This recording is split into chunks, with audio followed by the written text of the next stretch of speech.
Show me what? Where are we going? Stallion of Liberty! Right on the hoary wind! Oh, where are we? Battle of Waterloo! Hold on, we gotta get through! A money machine! There it is! Hey, is that the same people? Rich banker men from Germany flying under the banner of the Red Shield. They finance both sides of the war. We must hurry! That's him, the Red Shield courier! Shoot him! No, I'm not shooting anyone. Damn it, Pie. What? He beat everyone back with the news of the war and told England that Napoleon won. The Red Shield bankers in London pretended that England was doomed and started selling their English stocks. The English went into a selling frenzy to get rid of worthless English money. But the English won, right? Of course they won, but it was a trick by Red Shield. They waited until the stocks plummeted to pennies and then bought England back for nearly nothing. What? They did that? How? When the English leaders found out, they had no choice but to give themselves over to the Red Shield. Their money was gone and they were slaves to the Red Shield war debt. Since that time, the English have been paying their national taxes directly to the Red Shield private bankers. The people have no idea. But the bankers bragged about what they did to us, laughing at us all the way to the bank. Why, it's the best business I've ever done. If I can control a nation's wealth, I care not who makes its laws. Oh, is this what Jefferson wanted to show me? No, Pyle. Look. They're in America, too? The Red Shield banks are here, Pyle. Seeking a way to conquer our American dream. The dream you have, Pyle. The dream of free men. They tried to take over our country many times and failed because Jefferson and the Patriots vowed to stop the evil tyrants at all costs.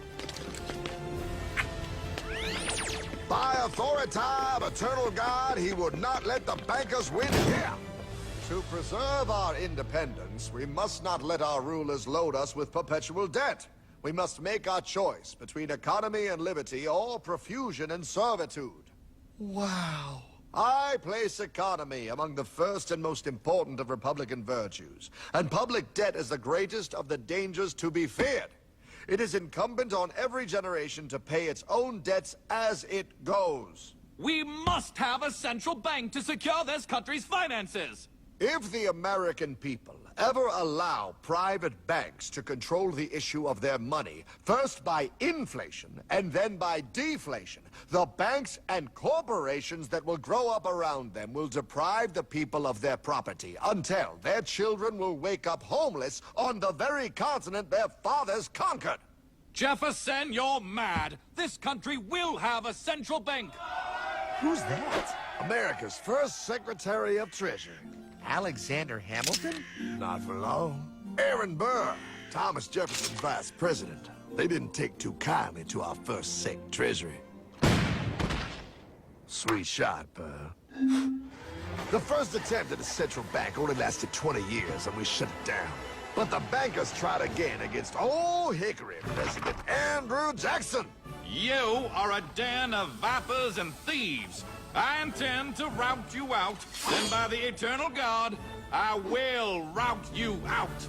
After surviving an assassination attempt, Jackson finally defeated the bank in 1836. When asked what was the greatest accomplishment in his life, Old Hickory replied, I killed the bank. And those were his last words. I killed the bank. And with real money backed with real gold, our country experienced the greatest boom in any nation's history. Oh, it was beautiful, pal. But the bankers, greedy for more power and wealth, were concocting their most ambitious plan yet to once and for all take control of the finances of the United States. In 1910, a secret meeting was held at a J.P. Morgan estate on Jekyll Island off the coast of Georgia. This meeting was so secretive, so concealed from government and public knowledge that the 10 attendees used code names. I am clearly the richest man, so I should be the one to run the super-secret central bank. I own all the oil in America. I'm clearly richer than you will ever be, hula girl. I should run the super-secret central bank. You're nothing compared to me, Lube Job. I shall run the secret bank. Silence!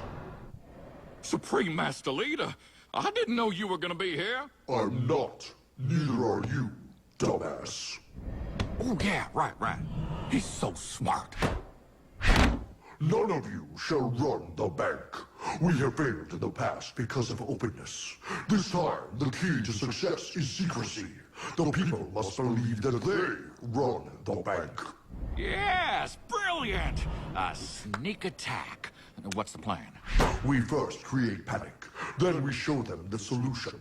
With our man in office and well-planned timing, we will have our central bank. And so the people think it is theirs. We shall christen it Federal. The Federal Reserve.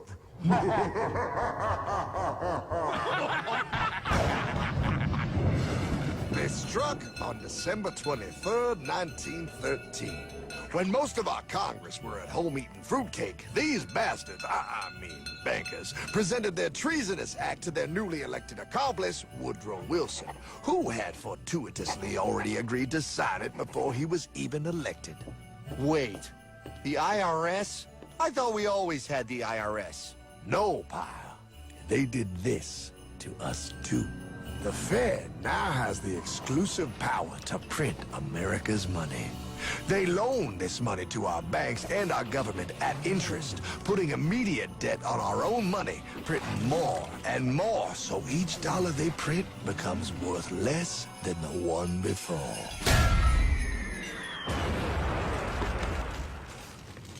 Merry Christmas. What in the hell is that? That pie is how our government now must pay back these debts to the Fed. Your taxes do not go to your government. They don't? It's the greatest theft in human history.